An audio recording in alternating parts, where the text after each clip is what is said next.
विवाह नोंदणी साइट्स विवाह नोंदणीचे अनेक प्रकार वारंवार समोर येत असतात। अनेकांची फसवणूक होऊन अनेकांचे घरे उद्ध्वस्त झालेली आहेत। तरी देखील लोक स्वतःची नातीगोती, मित्रपरिवार आणि मध्यस्थ यांना सोडून विवाह संस्थेच्या नादाला लागत आहेत। लग्नात मध्यस्थाऐवजी राजकारण्यांचा सत्कार करत आहेत। त्याचीच फळं तुम्ही आम्ही भोगत आहोत।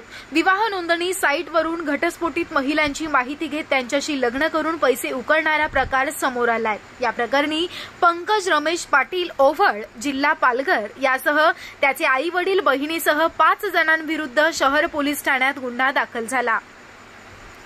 ऑनलाईन विवाह नोंदणी साइटवरून घटस्फोटित महिलांची माहिती घेत पंकज रमेश पाटील यानं विवाहित असताना अविवाहित असल्याचं भासवून उद्योग, नोकरी करणाऱ्या परित्यक्त्या विधवा महिलांना भूलथापा देत त्यांच्यासोबत लग्न करून लुटण्याचा सपाटाच लावल्याचं आढळून आलं। जळगाव शहरातील रहिवासी 37 वर्षीय महिलेनं शहर पोलीस ठाण्यात दिलेल्या तक्रारीनुसार पंकज पाटील, त्याची आई रंजना पाटील, रमेश माधव पाटील या तिघांसह अन्य 2 अशा एकूण 5 जणांनी घटस्फोटित पीडितेच्या मुलांनाही सांभाळण्याचं आश्वासन देत पंकज पाटील यानं त्या महिलेशी लग्न केलं। त्यानंतर महिलेची 6 लाख रुपयांमध्ये फसवणूक करत तिचा छळ केला। जळगावातील महिलेशी लग्न केल्यानंतर तिला समजलं की त्याची पत्नी जिवंत असताना इतर 4 महिलांशी देखील त्यानं लग्न केलं।